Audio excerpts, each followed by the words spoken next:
Minute का ये chapter है, 15 मिनट में मैं बड़ी आसानी से हर टॉपिक को कवर कर सकता हूं, बट कोई बात नहीं।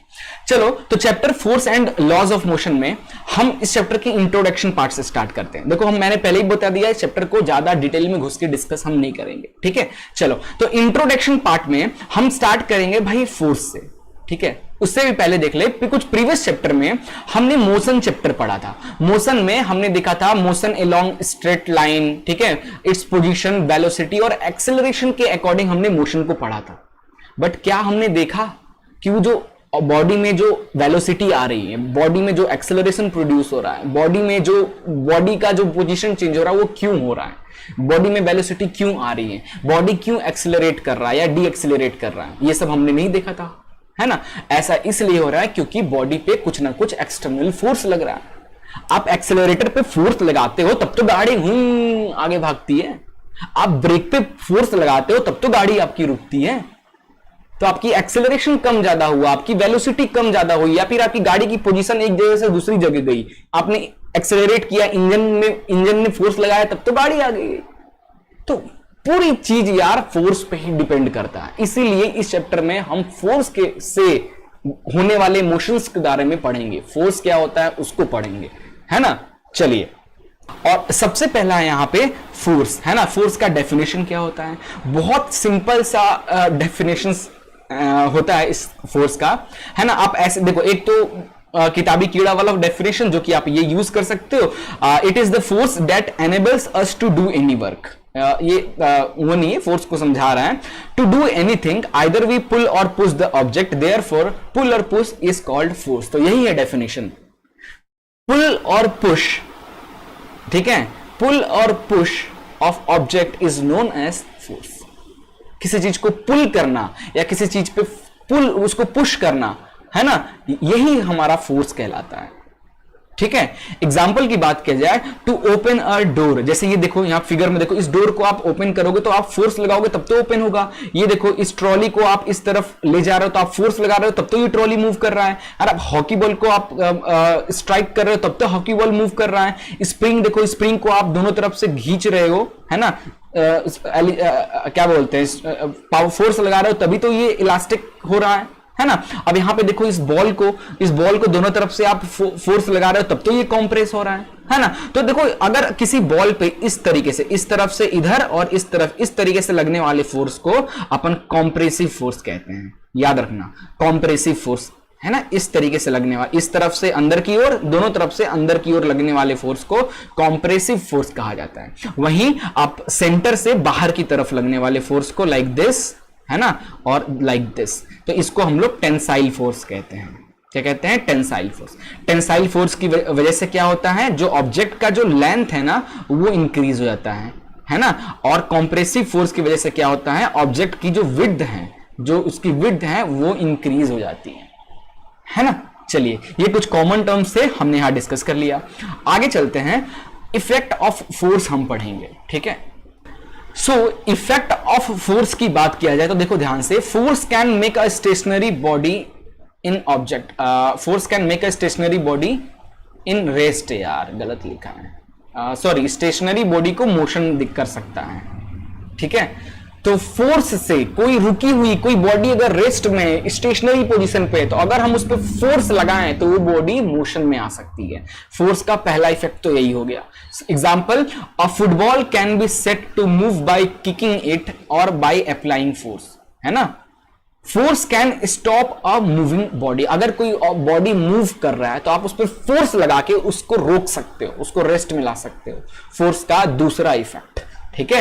एग्जाम्पल, बाय अप्लाइंग ब्रेक, अपने साइकिल में या बाइक में आप ब्रेक अप्लाई करके आप उसको रोक सकते हो। फोर्स से आप किसी मूव होती हुई बॉडी को रोक सकते हो। और रनिंग साइकिल और running vehicle can be stop by the force. Now force can change the direction of moving object. Yes, ये भी फोर्स ये भी करता है। अगर कोई ऑब्जेक्ट, जैसे देखो हॉकी बॉल इधर से आता है, ये जो प्लेयर है हॉकी बॉल को लेती है अपने हॉकी से और उसको दूसरे डायरेक्शन में भेज देती है। तो देखा, बॉल आ रहा है इधर से और आपने डायरेक्शन चेंज कर दिया, तो फोर्स लगा के, तो ये भी तो हो सकता है फोर्स का effect, force can change the direction of object, है ना। अगला है, force can change the speed of moving body. कोई मूविंग बॉडी है, वो मूव कर रही है, तो फोर्स लगा के उसकी स्पीड को चेंज किया जा सकता है, कैसे? मान लो कोई बहुत तेजी से कोई साइकिल आ रही है ना, आप उसको थोड़ा सा रोक पकड़ोगे तो उसकी स्पीड स्लो हो जाएगी, है ना। हल्का सा ब्रेक, मान लो पूरा ब्रेक लगाओगे तो रुक ही जाएगा, हल्का सा ब्रेक लगाओगे, हल्का सा फोर्स लगाओगे तो वो रुकेगी नहीं, बट स्पीड स्लो हो जाएगी ना। तो अपन कह सकते हैं कि फोर्स लगाने से किसी मूविंग तेज चलता बॉडी का स्पीड भी स्लो हो सकता है। और आखिरी इफेक्ट है force can change the shape and size of object, है ना। फोर्स किसी भी ऑब्जेक्ट का शेप या उसकी साइज को भी चेंज कर सकता है। जैसे ये बॉल है ना, हमने फोर्स लगाया और बॉल का शेप चेंज हो गया, पतला हो गया, है ना। आपने किसी हैमरिंग किया किसी ब्लॉक पे, मेटल ब्लॉक पे, तो वो थिन शीट में कन्वर्ट हो गया। Are the example of force can change the shape and size of object. ठीक है, चलिए आगे चलते हैं। नाउ अगला है हमारा, force are mainly two types, balance force और अनबैलेंस फोर्स। अब ये क्या होता है सर? बैलेंस, देखो फोर्स जनरली दो टाइप का होता है, एक हम बैलेंस्ड फोर्स होता है, एक अनबैलेंस्ड फोर्स होता है। तो दुनिया में जो भी ऑब्जेक्ट मूव कर रहा है जिसके अंदर मोशन है, वो इसलिए है क्योंकि उस पर अनबैलेंस फोर्स लग रहा है। अगर बैलेंस फोर्स लग रहा होगा then they have no motion, वो रेस्ट में होगा। कुछ कंडीशन छोड़ दिया जाए, है ना, अगर कांस्टेंट रखे देन वो मूव करता रहेगा, बट कुछ कंडीशन को छोड़ दिया जाए तो मैक्सिमम चीज दुनिया में कोई भी चीज मूव कर रही है बिकॉज उस पर अनबैलेंस्ड फोर्स लग रहा है। ये चीज अभी नहीं समझ में आएगा, पहले समझते हैं बैलेंस और अनबैलेंस फोर्स क्या है, फिर ये चीज समझ में आएगा।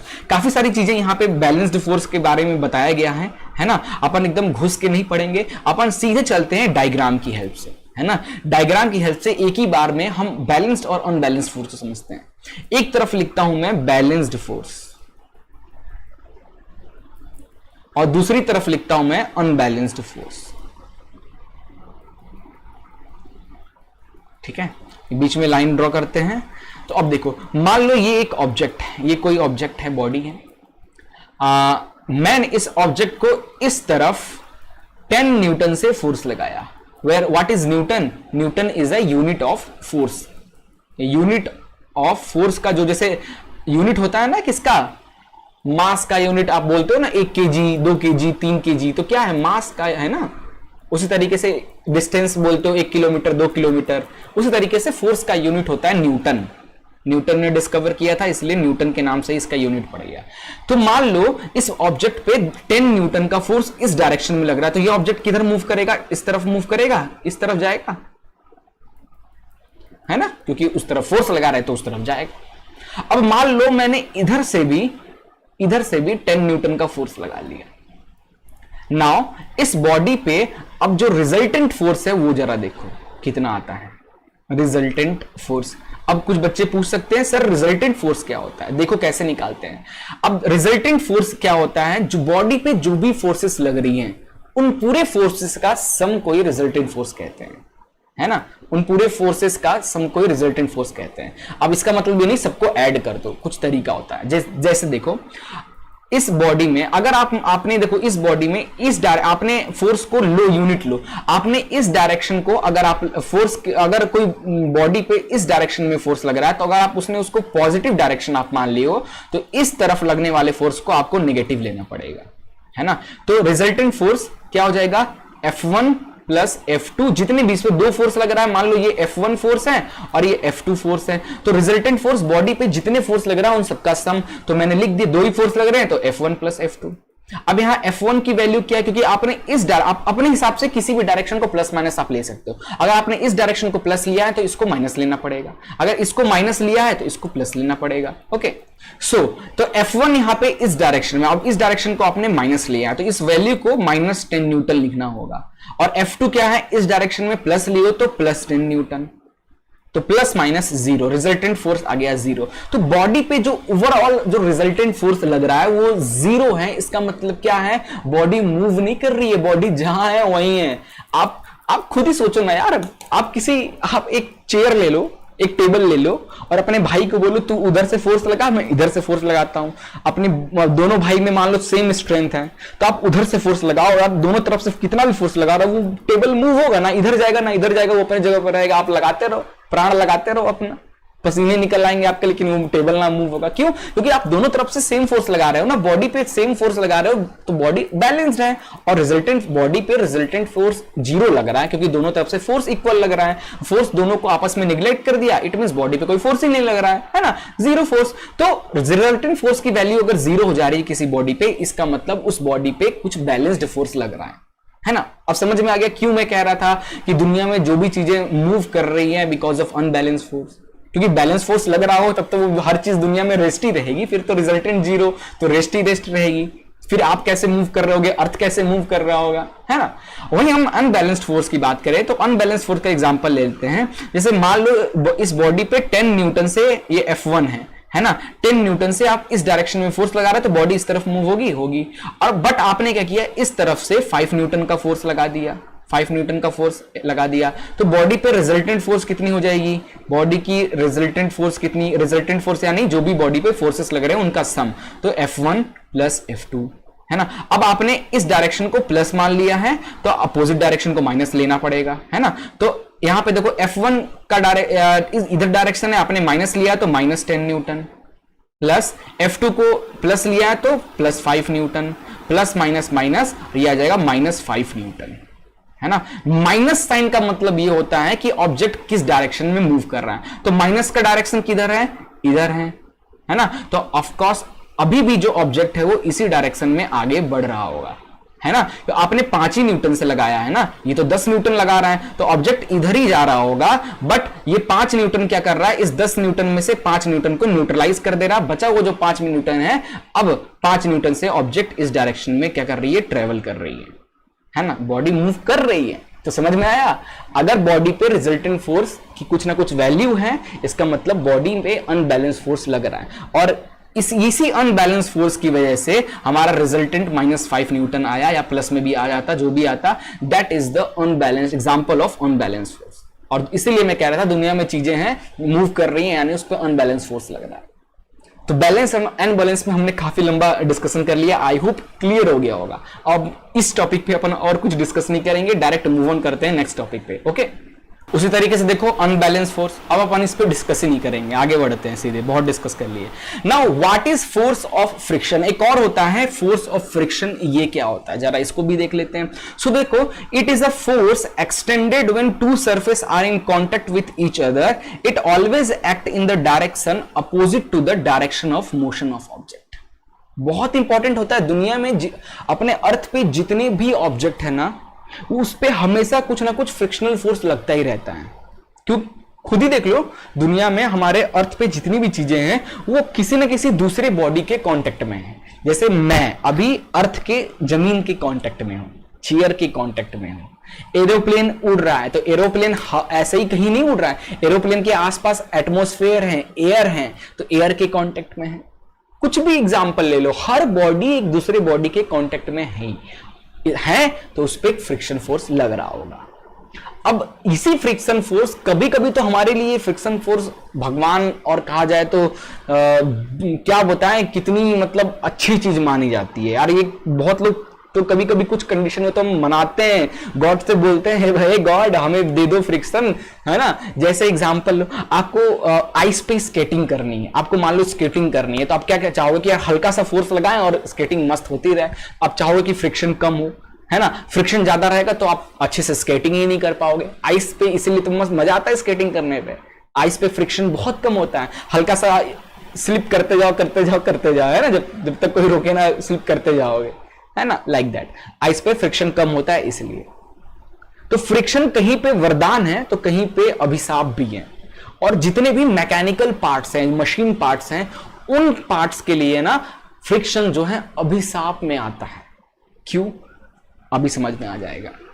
तो देखो यहां पे देखो, मान लो ये देखो, ये है फर्स्ट बॉडी और ये है जमीन हमारा सेकंड बॉडी। अब इस पुशिंग फोर्स, मैं इधर तरफ फोर्स लगा रहा हूं तो ये हमारा मोशन क्या, इस मोशन का डायरेक्शन, ये इस पे फोर्स लगा रहा हूं तो हमारा ये जो ऑब्जेक्ट है इस तरफ मूव करेगा ना, ऑफ कोर्स करेगा। तो जब बॉडी क्योंकि अब ये बॉडी दूसरी बॉडी के कांटेक्ट में है ना, तो इन दोनों के बीच में फ्रिक्शन लगेगा और उसका डायरेक्शन क्या होगा, अपोजिट। बॉडी जिस डायरेक्शन में मूव कर रही होगी उसके अपोजिट डायरेक्शन में, तो बॉडी इस डायरेक्शन में मूव कर रही है तो इसके अपोजिट डायरेक्शन में हमारा लगता है फ्रिक्शन, फोर्स है ना, एफ, फ्रिक्शन फोर्स, ठीक है। और इसी की वजह से हमें प्रॉब्लम क्रिएट होता है कभी कभी।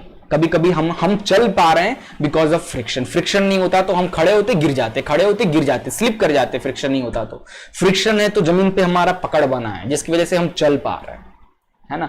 अब मशीन पार्ट में क्यों अभिशाप में बोल रहा था कि मान लो जैसे ये गियर है, गियर जानते हो ना क्या होता है गाड़ियों में, इस तरीके से गियर बॉक्स देखे हो। अब ये देखो, ये दो गियर्स हैं, ये दोनों आपस में कांटेक्ट, ये दोनों गियर रोटेट हो रहे हैं। रोटेट होते होते इनके बीच में इतना ज्यादा फ्रिक्शन होता है कि ये गियर घिस जाते हैं, घिस फ्रिक्शन की वजह से घिस जाते हैं। अब जब घिस जाते हैं तो उनके बीच का कांटेक्ट छूट जाता है, फिर ये गियर घूमता रहेगा, ये गियर घूमेगा नहीं। पिछला चक्का आपका कितना भी घूम ले, अगला चक्का चले ही ना, दिक्कत हो जाएगा ना, लाइक दैट। तो ये मशीन पार्ट में फ्रिक्शन हम कोशिश करते हैं कम से कम रखें, बट क्या करें, नहीं कि बहुत चीजें ढूंढी गई है बट नहीं कर पाते हम, नील तो नहीं कर पाते, है ना। फ्रिक्शन है ही है, कुछ भी कर लो। अगर फ्रिक्शन नहीं होता ना तो 100 रुपए का पेट्रोल अगर अपने गाड़ी में, अभी तो पेट्रोल भैया कितना चल रहा है, 110 रुपए लीटर, हाँ, तो 110 रुपए लीटर का पेट्रोल डलवाते अपनी गाड़ी पे, और फ्रिक्शन ना होता ना तो आपकी गाड़ी 110 किलोमीटर चलती।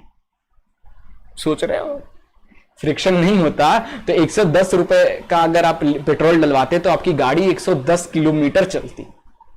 लेकिन यार क्योंकि फ्रिक्शन है गाड़ी में, बहुत सारे इंजन के अंदर फ्रिक्शन आ जाता है, जो गियर्स है उनके बीच का फ्रिक्शन आ जाता है, उसके बाद जमीन से जो आपका व्हील है और जमीन के बीच में फ्रिक्शन आ जाता है, उसके बाद जो आपके आसपास एयर है वो एयर भी तो, एयर ड्रैग भी तो लगाते हैं, तो एयर ड्रैग फ्रिक्शन आ जाता है। इतनी सारी फ्रिक्शंस आने के बाद इसीलिए 110 रुपए का आप पेट्रोल डलवाते हो तो वो 40 किलोमीटर या 60 किलोमीटर ही चलता है।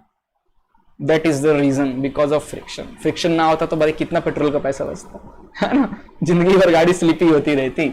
चलो, फ्रिक्शन के बारे में हमने काफी डिस्कस कर लिया, अब आगे चलते हैं लॉज ऑफ मोशन पे। तो गैलीलियो गैली नाम के एक साइंटिस्ट थे। Galileo first of all said that object move with constant speed when no force act on them. Galileo गैली एक ऐसे साइंटिस्ट थे जिन्होंने कुछ चीजों को गौर किया था। जब फोर्स के बारे में जो चीजें पढ़ी जा रही थी तब उस टाइम पे इन्होंने कुछ चीज को ऑब्जर्व किया था, और उन्होंने ये ऑब्जर्व किया कि अगर कोई बॉडी कांस्टेंट स्पीड से अगर मूव करता है तो उस पर कोई भी फोर्स नहीं लग रहा होगा। जी हाँ, फोर्स नहीं लग रहा होगा अगर कोई बॉडी कांस्टेंट स्पीड से चल रही है तो, है ना। Now, this means if an object is moving on a frictionless path and no other force is acting upon it, the object would be moving forever.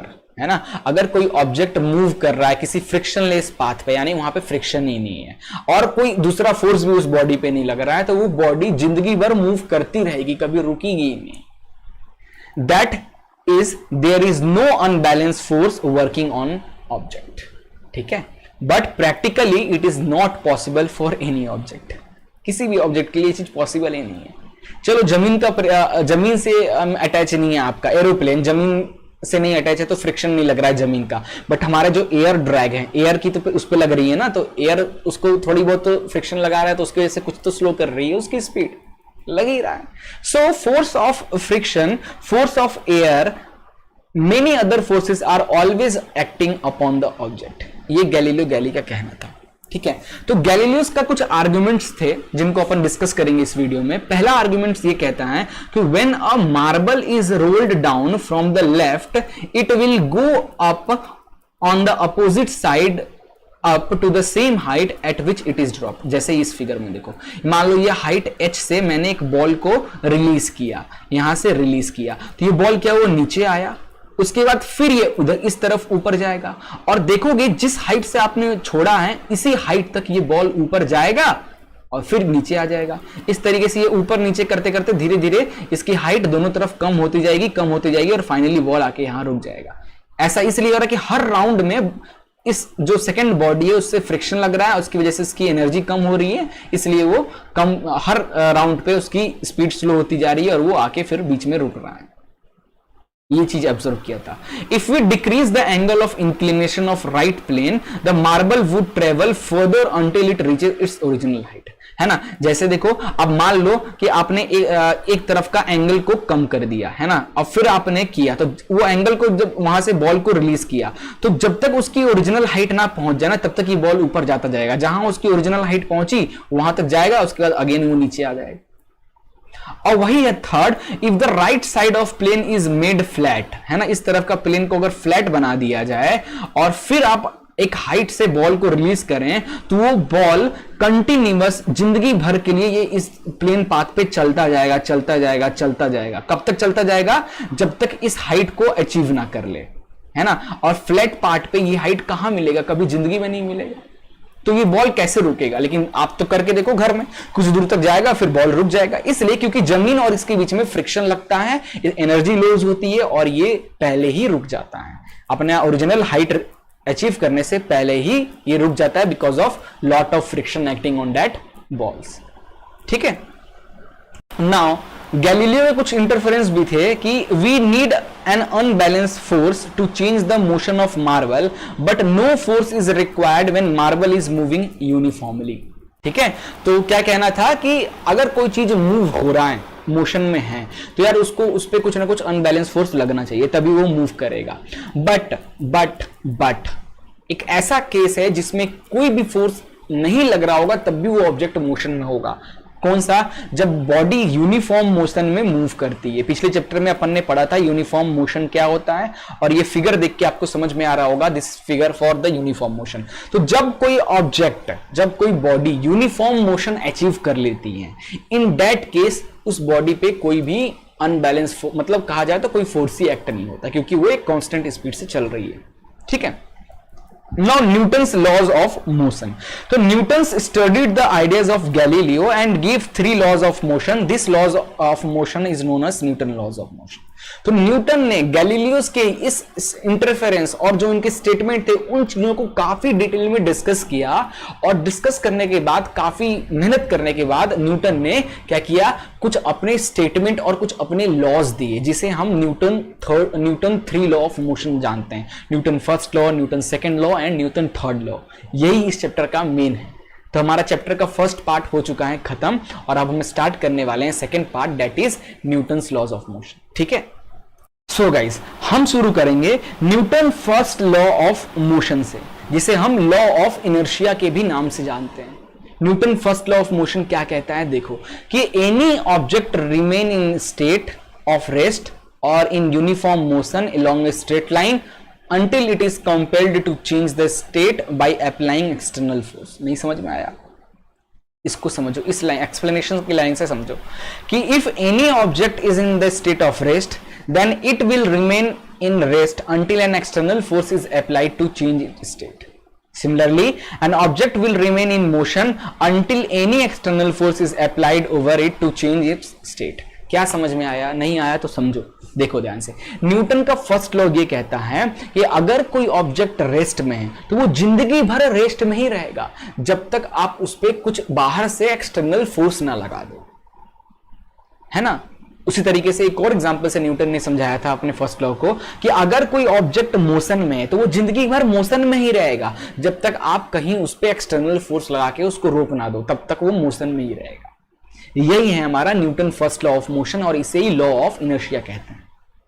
I hope कभी नहीं भूलोगे। If body are in state of rest it remain rest until unless when external force is not acting, है ना। अगर कोई body rest में है तो वो रेस्ट में ही रहेगी तब तक जब तक हम कोई एक्सटर्नल फोर्स लगा के उसको मोशन में ना लें। That is the definition of Newton first law of motion. ठीक है, क्लियर हो गया। सो this tendency यानी this tendency of objects to remain in the state of rest or to keep moving uniformly is called inertia। तो अब कोई object rest में तो वो जिंदगी भर रेस्ट में ही रहेगी जब तक हम कोई फोर्स नहीं लगा दें, है ना। या कोई ऑब्जेक्ट मोशन में है और वो जिंदगी भर मोशन में ही रहेगी जब तक हम कोई फोर्स न लगा के उसको रोक दें। That tendency of body to become a rest और to become a motion is known as inertia of that body.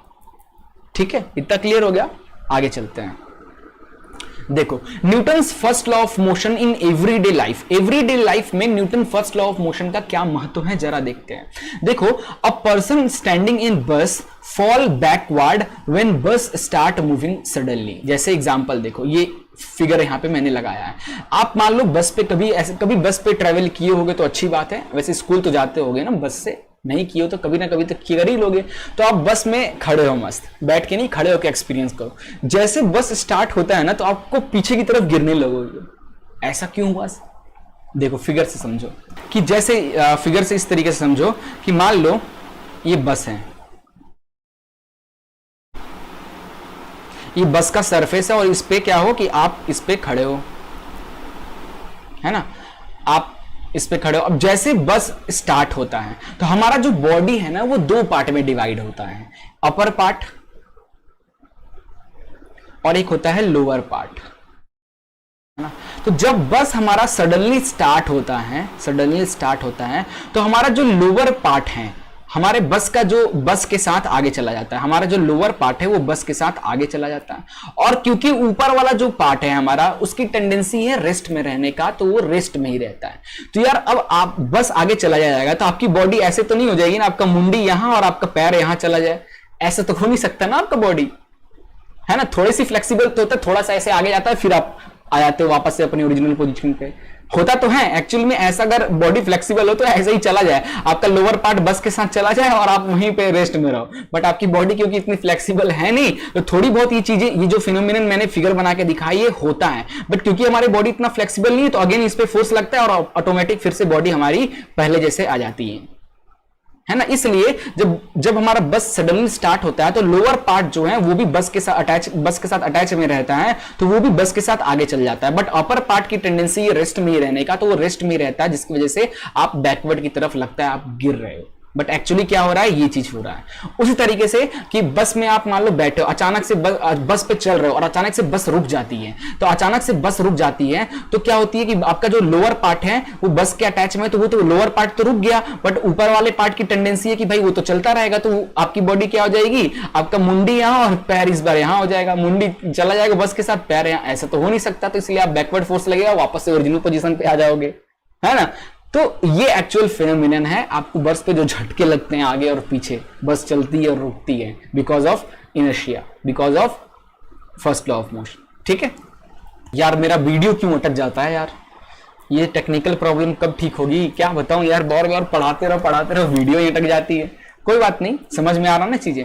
तो देखो एवरीडे लाइफ में हमने तो देखा कि यार हमें ये जो इंसिडेंट है वो बस के साथ देखने को मिलता है। दूसरा ये है, दूसरा इंसिडेंट अ पर्सन स्टैंडिंग, ये तो बता दिया, before hanging the wet cloth over laundry line usually many जगह। अच्छा, आपने मम्मी को देखा होगा कभी कपड़े मम्मी जब सुखाने बाल्टी से निकाल के जब सुखाती हैं, उससे पहले बाल्टी से निकालने के बाद उसको इस तरीके से कस के जर्क करती है। तो जर्क करने से क्या होता है, आपके जो कपड़े में जो वाटर मॉलिक्यूल्स है, आपने किसको जर्क किया, आपने क्लॉथ को जर्क किया। क्लॉथ के अंदर जो वाटर मॉलिक्यूल्स हैं उनकी टेंडेंसी तो रेस्ट में रहने की है, तो वो अपने ही पोजीशन पे रहते हैं और क्लॉथ मोशन में रहता है। तो इस तरीके से क्या होता है, वाटर अपनी जगह पे रहता है, क्लॉथ तो नीचे चला गया, वाटर वहीं हवा में आ गया और वो तुरंत वेपर बन जाता है, बाहर निकल जाता है और इस तरीके से कपड़े से पानी निकल जाता है और मैक्सिमम वाटर, फिर आप उसको धूप में डाल देते हो। अगला है कि जब आप स्ट्राइकर से स्ट्राइक करते हो तो जो नीचे वाली गोटी है, कॉइन है, वो तो चली जाती है, ऊपर वाले जो चीजें सब वहीं गिर जाते हैं, इसलिए क्योंकि आपने नीचे वाले पे सिर्फ फोर्स लगाया है। तो नीचे वाले पे फोर्स लगाया तो नीचे वाला तो मूव हो गया, बाकी ऊपर वाले जो कॉइन्स हैं उनकी टेंडेंसी रेस्ट में रहने की है, इसलिए वो उसी पोजीशन पे रहता है। इस तरीके से ये कॉइन का एग्जांपल देख लो, कॉइन और ये आपने किस पे फोर्स लगाया, आपने कार्ड पे फोर्स लगाया, तो कार्ड की टेंडेंसी क्या आ गई, मूव होने की, बट कॉइन की टेंडेंसी तो वही है ना, रेस्ट में रहने की, इसलिए कार्ड आपका आगे चला गया और कॉइन वहीं पे गिर जाता है। ठीक है, this is the some everyday example for first law of motion. ठीक है, अब इनर्शिया एंड मास के बारे में देख लेते हैं। इस चीज पे ज्यादा डिस्कशन नहीं करेंगे, डायरेक्ट देखते हैं इनर्शिया और मास का क्या रिलेशन है। तो देखो, the inertia of an object is depend upon its mass, है ना। तो किसी बॉडी की inertia for tendency to stop और टेंडेंसी टू मोशन वो डिपेंड करता है बॉडी के मास पे। ठीक है, like lighter object have less inertia. इससे क्या समझ में आया कि जो इनर्शिया है वो डायरेक्टली प्रोपोर्शनल है बॉडी के मास पे। अगर मास ज्यादा हुआ तो इनर्शिया भी ज्यादा होगा, इनर्शिया कम है तो मास भी कम होगा। ठीक है, चलो इससे ज्यादा अपन इस टॉपिक पे आगे डिस्कस नहीं करेंगे, इतना काफी है ना। आगे करते हैं, मोमेंटम को पढ़ते हैं। मोमेंटम क्या होता है यार, ये बड़ी जबरदस्त चीज है यार, मोमेंटम तो समझने वाली चीज है। नाउ मोमेंटम एक्चुअली क्या होता है, the power of moving object. Moving object का पावर को हम मोमेंटम कहते हैं। कैसे सर? तो देखो, the impact produced by moving object depends upon its mass and velocity. दोनों पे डिपेंड करता है, क्योंकि मोमेंटम को हम P से डिनोट करते हैं, P से मोमेंटम को डिनोट करते हैं, और फॉर्मूला होता है momentum is equal to mass into velocity. बहुत इंपॉर्टेंट फॉर्मूला है भैया, याद कर लेना, मास इंटू वेलोसिटी मोमेंटम, ठीक है। एसआई यूनिट इसकी केजी मीटर पर सेकेंड होता है, मास का केजी और वेलोसिटी का मीटर पर सेकेंड, तो केजी मीटर पर सेकेंड होता है मोमेंटम की एसआई यूनिट, ठीक है। The power of moving body is known as momentum, है ना। अब कैसे, एक एग्जांपल दे रहा हूं मोमेंटम को समझना। जैसे मान लो एक बड़ा सा पत्थर है, बहुत बड़ा पत्थर है, और आप उसके सामने, वो पत्थर बहुत धीरे मूव कर रहा है ना, वो पत्थर बहुत स्लो मूव कर रहा है। यहां से समझाते हैं, मोमेंटम को एकदम अच्छे से समझ जाओगे। एक बड़ा सा पत्थर है, आप यहां पे खड़े हो, ये बहुत स्लो मूव कर रहा है, इसकी वेलोसिटी बहुत कम है, बहुत ज्यादा कम है इसकी वेलोसिटी, बट इसका मास तो बहुत ज्यादा है ना। तो जब ये आपके ऊपर चढ़ेगा तो आपकी चटनी निकल आएगी, यहां पे चटनी निकल आएगी आपकी, पूरी फट जाएगा, पूरा पेट वेट जितना अंदर का माल है सब बाहर आ जाएगा।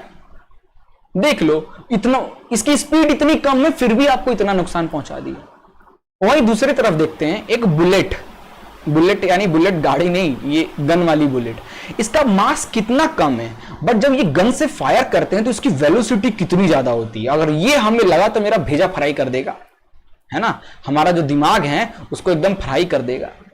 ये दिल बना दिया मैंने तो दिमाग की जगह पे, ओहो, तो दिल पे लगा तो दिल भी फ्राई कर देगा, जितना प्यार मोहब्बत है ना सब निकल आएंगे, ठीक है। तो देख रहे हो, समझ रहे हो, मोमेंटम मास और वेलोसिटी पे दोनों पे डिपेंड करता है। आपकी मास कम है आपके ऑब्जेक्ट का, बट उसकी वेलोसिटी अगर ज्यादा है, देन इस मूविंग बॉडी का जो पावर है वो बहुत तगड़ा है, आपको फाड़ के निकल जाएगा। वहीं किसी बॉडी का मास बहुत ज्यादा है, बट उसकी वेलोसिटी कम है और वो मूव हो रहा है, देन उसकी पावर ऑफ मोशन बहुत ज्यादा है। अगर चढ़ गया आपको पता, तो आपकी चितड़ी निकाल देगा। That is the power of that object. This is the momentum of any object. So we can define with momentum is equal to mass into velocity, ठीक है, एंड ऐसा यूनिट इज केजी मीटर पर second, याद रखना। आगे चलते हैं। Now अगला है statement of second law of motion. Second law of motion को जरा हम देखते हैं। सेकेंड लॉ ऑफ मोशन से ही हमें एक फोर्स का फॉर्मूला मिलता है, force is equal to mass into acceleration. ये वाला फॉर्मूला आपने काफी बार सुना होगा। ये सेकेंड लॉ, न्यूटन का जो सेकेंड लॉ था ना, वहीं से मिलता है। क्या कहता है सेकेंड लॉ ऑफ मोशन, कि rate of change of momentum of an object is proportional to applied unbalance force in the direction of force. ये कह रहा है कि जो फोर्स होता है वो डायरेक्टली प्रोपोर्शनल होता है rate of change of momentum के, है ना, यानी del P upon del T के। डेल मतलब highest momentum minus lowest momentum, और डेल टी का मतलब final time minus initial time, है ना। तो यही कह रहा है कि जो सेकेंड लॉ का स्टेटमेंट कहता है कि जो rate of change of momentum है वो डायरेक्टली प्रोपोर्शनल है किसके, फोर्स के। और कहीं भी मैंने बताया, कहीं भी रेट ऑफ आ गया यानी उसको टाइम से डिवाइड कर दो, तो rate of change of momentum यानी मोमेंटम को डिवाइड कर दो टाइम से, that is directly proportional to force, है ना। अब देखो, अब क्योंकि force is directly proportional to momentum का फॉर्मूला क्या होता है, मास इनटू वेलोसिटी। तो मास तो सेम ही रहेगा बॉडी का, उसकी सिर्फ वेलोसिटी चेंज हो सकती है, तो M final velocity minus initial velocity, ऐसे लिख सकते हैं, और नीचे हमारा टाइम को टी लिख देते हैं। इस तरीके से हो गया, है ना। अब देखो, अब इस डायरेक्टली प्रोपोर्शनल को अगर मुझे हटाना है, जब भी हम किसी प्रोपोर्शनलिटी को हटाते हैं तो वहां पे एक कांस्टेंट आ जाता है, ठीक है। उस कांस्टेंट को अपन क्या कह देंगे, अच्छा यहां पे एक और चीज देखो, force is directly proportional to mass. देखो ये कहीं फॉर्मूला देखे थे, एक्सेलरेशन का फॉर्मूला, एक्सेलरेशन क्या होता है, acceleration is equal to rate of change of velocity, v minus U upon T is acceleration. तो v minus U upon T की जगह पे एक्सेलरेशन लिख सकते हैं, ऑफ कोर्स लिख सकते हैं, तो हो गया। तो अब देखो, फॉर्मूला हमेशा इक्वल टू में बनता है, यहां पे तो जो बना है वो प्रोपोर्शनल में है। तो अगर इस प्रोपोर्शनलिटी को मुझे इक्वलिटी में कन्वर्ट करना है तो हमें यहां पे एक कांस्टेंट लाना होगा, दैट इज के, एम ए, है ना, के वेयर के is the force constant and it's value become 1, इसकी वैल्यू 1 होती है, इसलिए जो नया फॉर्मूला बनेगा F is equal to ma। इस तरीके से force is equal to mass into acceleration की खोज की गई थी, और because of second law of motion की हेल्प से। आई होप आपको इसका डेरिवेशन भी एक ही लाइन में क्लियर हो गया, और यहीं से हमारा न्यूटन निकलता है। फोर्स का यूनिट भी कैसे निकलता है, मास का यूनिट केजी, एक्सेलरेशन का यूनिट मीटर पर सेकेंड स्क्वायर, और केजी मीटर पर सेकेंड स्क्वायर को ही अपन न्यूटन कहते हैं, इसीलिए फोर्स की जो यूनिट होती है वो न्यूटन हो जाती है। ठीक है, इतना क्लियर हो गया, आगे चलते हैं। Now third law of motion को हम डिस्कस करते हैं। थर्ड लॉ ऑफ मोशन सबसे आसान माना जाता है और सबसे ज्यादा इंपॉर्टेंट ये है ना, मतलब दुनिया में मैक्सिमम जो चीजें हैं ना इसी पे काम करती है। क्या कहता है कि for every action there is equal and opposite reaction, है ना। Walking is enabled by third law, a boat move back when we deboard it, a gun recoil, rowing of a boat are the application of Newton third law. ठीक है, तो देखो है क्या, समझो कि मान लो ये दीवाल है, ये दीवाल है, आप क्या कर रहे हो, इस दीवाल पे फोर्स लगा रहे हो, तो आप इस दीवाल पे एक्शन कर रहे हो ना, दैट इज क्या कर रहे हो, फोर्स लगा रहे हो, नहीं एक्शन लगा रहे हो। तो मान लो 10 न्यूटन से आप इस दीवाल पे एक्शन कर रहे हो, तो दीवाल भी आपके ऊपर 10 न्यूटन से क्या कर रहा है, रिएक्शन कर रहा है ना। तो वही कहता है थर्ड लॉ ऑफ मोशन कि एवरी एक्शन, हर एक्शन का ना एक रिएक्शन होता है जो कि इक्वल होता है बट अपोजिट डायरेक्शन में होता है। तो देख लो 10 न्यूटन आप लगा रहे हो तो 10 न्यूटन आपको भी मिल रहा है, बट इस देखो आप लगा रहे हो इस डायरेक्शन में एक्शन, बट मिल रहा है डायरेक्ट अपोजिट डायरेक्शन में रिएक्शन, है ना। यही है हमारा थर्ड लॉ ऑफ मोशन। काफी सारे एग्जांपल हैं। मान लो आपका बोट है, आपके पानी में, ये आपका डेक है ना, इधर मान लो इस तरीके से डेक है। आप जब बोट से उतर रहे होते हो तो आप एक पैर आगे रखते हो, दूसरा पैर बोट पे रहता है। तो जब बोट से आप उतर रहे होते हो तो दूसरे पैर से ना बोट पे लगता है एक्शन, तो बोट पे एक फोर्स लगता है जिसकी वजह से क्या होता है, बोट आगे की तरफ इस तरफ मूव करने लगता है, बट इसकी वजह से आप पे रिएक्शन भी लगता है, तभी तो अपना आप इस पे आ पाते हो, है ना, यहां से यहां पे इसलिए आ पाते हो क्योंकि आप एक्शन करते हो, आप फोर्स लगाते हो इस पे, तब आप इधर मूव कर पाते हो, है ना। तो जब एक्शन की वजह से आपको रिएक्शन मिला जिसकी वजह से आप मूव कर पा रहे हो, बट कुछ ना कुछ रिएक्शन हमारा लॉस होता है जिसकी वजह से हमारा बोट पानी में इस डायरेक्शन में भागने लगता है जब आप बोट से उतरते हो। कभी एक्सपीरियंस किए होगे, ट्राई करके देखना, है ना। चलिए, इस चैप्टर का लास्ट टॉपिक हम डिस्कस करने जा रहे हैं, that is law of conservation of momentum. क्या होता है भाई कि व्हेन टू और more bodies act upon one another their total momentum remain constant हो जाता है ना। जब दो बॉडी या दो से ज्यादा बॉडी आपस में भिड़ती हैं, आपस में जब भिड़ती हैं, है ना, तो जो उनका टोटल चेंज इन मोमेंटम है ना, मतलब इनिशियल जो मोमेंट था इस बॉडी का, टकराने से पहले की जो बॉडी में मोमेंटम थी, टकराने के बाद भी उस बॉडी का मोमेंटम सेम हो जाएगा। So initial momentum is equal to final momentum, यही कहता है law of conservation of momentum. ठीक है, इसका डेरिवेशन बहुत इंपॉर्टेंट है, इसका फॉर्मूला बहुत ज्यादा इंपॉर्टेंट है, क्योंकि यहां से एमसीक्यू क्वेश्चन, न्यूमेरिकल क्वेश्चंस काफी सारे बनेंगे, है ना। तो जरा देखते हैं इसका डेरिवेशन, बहुत सिंपल एंड स्वीट में अपन इसका डेरिवेशन समझ लेंगे। मान लो एक बॉल है जिसका मास m है और इनिशियल वेलोसिटी u1 है, सॉरी, एक बॉल है जिसका मास m1 है और इनिशियल वेलोसिटी u1 है, ये इस डायरेक्शन में मूव कर रहा है ना, बॉल 1। एक और बॉल है, बॉल 2, जिसका मास m2 है और इस डायरेक्शन में ये इनिशियल वेलोसिटी ut से मूव कर रहा है ना।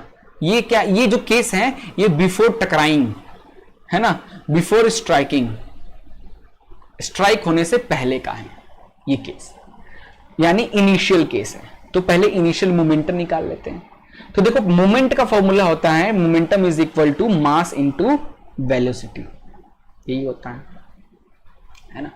तो इनिशियल मोमेंटम क्या हो जाएगा, इनिशियल मोमेंटम क्या हो जाएगा, इस बॉल का मोमेंटम प्लस इस बॉल का मोमेंटम, इस बॉल का मोमेंटम क्या हो जाएगा, m1 u1 प्लस इस बॉल का मोमेंटम क्या हो जाएगा, m2 u2। लिख दें, ओके। नाउ जब टकराया, जब बॉल ये आपस में टकरा गया, टकराने के बाद फिर ये इस तरीके से मूव करेंगे, है ना। तो आफ्टर टकराइंग यानी आफ्टर स्ट्राइकिंग मास तो बदलेगा नहीं ना, मास तो वही रहेगा बॉडी का, तो मास m1 इसका भी मास m2, बट वेलोसिटी बदलेगा, टकराने के बाद कुछ ना कुछ एनर्जी लॉस होगी तो वेलोसिटी भी कम होगा। तो मान लेते हैं m1 जिसका मास है उसकी वेलोसिटी हो गई v1 और m2 जो है उसकी वेलोसिटी हो गई v2, फाइनल वेलोसिटी। तो फाइनल मोमेंटम क्या हो जाएगा? फाइनल की स्पेलिंग गलत लिख रहा हूं। फाइनल मोमेंटम क्या हो जाएगा? यहां से फाइनल मोमेंटम क्या हो जाएगा? इस बॉल का मोमेंटम प्लस इस बॉल का मोमेंटम, इस बॉल का momentum m1 v1 plus m2 v2, है ना। Now according to law of conservation of momentum, क्या कहता है law of conservation of momentum? यार कि इनिशियल जो मोमेंटम होगा वो इक्वल होगा फाइनल मोमेंटम के। Initial momentum is equal to final momentum, है ना। तो इनिशियल मोमेंटम कितना था लिख दूं, m1 u1 plus m2 u2, और फाइनल मोमेंटम कितना है, m1 v1 plus m2 v2। यही तो आपको डिराइव करना था, यही फॉर्मूला, बस इतना ही से आपको law of conservation of moment में पढ़ना है। दैट्स ओवर, चैप्टर खत्म। सो आई होप यार आप इंजॉय किए होगी ये चैप्टर। इस चैप्टर में जो भी कॉन्सेप्चुअल नॉलेज देना था मैक्स टू मैक्स मैंने 15 मिनट के वीडियो को 50 मिनट तक पहुंचा दिया, बट मैंने मैक्सिमम डिटेल में चीजों को डिस्कस किया है, सारे टॉपिक्स को कवर किया है। कुछ देर बाद ही इस चैप्टर के एमसीक्यू क्वेश्चंस मैं लेकर आऊंगा, मेरे साथ आप जरूर आना, है ना। प्रैक्टिस करना, आपको साथ में प्रैक्टिस करना है। साथ ही साथ वीडियो को डिस्क्रिप्शन में जो लिंक मिलेगी उस लिंक को क्लिक करके कोर्स को एनरोल करना है, फ्री क्विज खेलना है और जीतने के बाद शानदार ऑफर्स का लुफ्त उठाना है, ठीक है। चलिए, आशा करता हूं हौसले बेच में आपके हौसले बुलंद हो रहे होंगे और आई होप यार आप अच्छा रिजल्ट भी दोगे।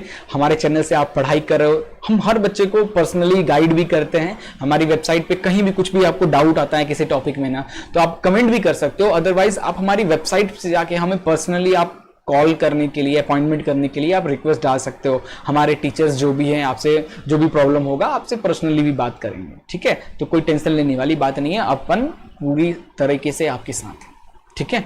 एग्जाम में बिल्कुल हार नहीं मानना है। पैसे नहीं है पढ़ने के लिए, डोंट वरी, अपन फ्री में पढ़ाएगा। बट पढ़ाई करनी है बच्चा लोग, रुकना बिल्कुल नहीं है ना, रुकना बिल्कुल नहीं है, पढ़ते चलना है। क्योंकि यार दुनिया में आपसे हर चीज छीनी जा सकती है, बट आपका जो नॉलेज है ना वो कोई नहीं छीन सकता। तो उसको स्ट्रॉन्ग करके रखो। और अपन एडुग्राउंड टीम जो है ना, पूरे जोश के साथ आपके सपोर्ट में, कहीं भी कुछ भी जरूरत पड़े ना, बेझिझक हमें रिक्वेस्ट करो, हमारी टीम आपको 100% कॉन्टेक्ट करेगी, ठीक है। मिलते हैं नेक्स्ट वीडियो में, तब तक के लिए good bye and take care.